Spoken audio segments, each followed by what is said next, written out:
نبی پاک صلی اللہ علیہ وسلم نے بسم اللہ کی فضیلت کے حوالے سے فرمایا کہ بسم اللہ الرحمن الرحیم یہ اللہ تعالیٰ کی اسم اعظم ہے، اللہ کا سب سے بڑا نام ہے،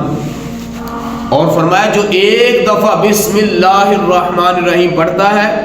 اللہ تعالیٰ اس کو 76,000 نیکیاں عطا فرماتا ہے، اس کے 76,000 گناہوں کو اللہ معاف فرماتا ہے، اس کے 76,000 درجات کو اللہ بلند فرماتا ہے۔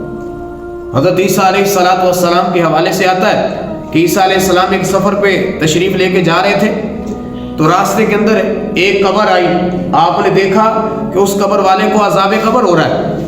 قبر میں عذاب ہو رہا ہے، آپ اسی طرح آگے چلے جاتے ہیں۔ جب کچھ دیر کے بعد آپ واپس لوٹتے ہیں، اسی راستے سے جب واپس آ رہے تو عیسیٰ علیہ السلام کیا دیکھتے ہیں کہ تھوڑی دیر پہلے جس قبر والے کو عذاب ہو رہا تھا اب اس کے قبر سے عذاب ختم ہو چکا ہے، اب اس کی قبر کے اندر نور ہی نور ہے۔ عیسیٰ علیہ السلام ادھر کھڑے ہو کے اللہ کی بارگاہ میں عرض کی، یا اللہ عز و جل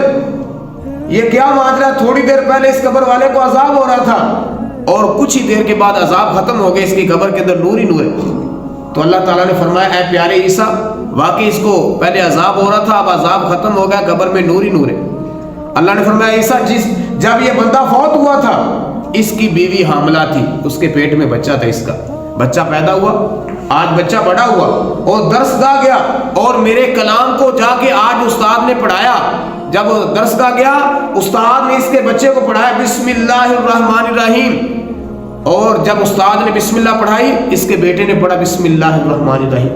اللہ نے فرمایا مجھے حیا آئی میں اس بندے کو قبر کا عذاب دوں جس کا بیٹا زمین پہ بیٹھ کر میرے نام کی تلاوت فرما رہا ہے، میرے نام کی تلاوت کر رہا ہے، اس بندے کو میں قبر کا عذاب دوں جس کا بیٹا زمین پہ بیٹھ کر میرے نام کی تلاوت کر رہا ہے۔ تو اس کے بیٹے کے بسم اللہ پڑھنے کی برکت سے اللہ نے اس کے باپ سے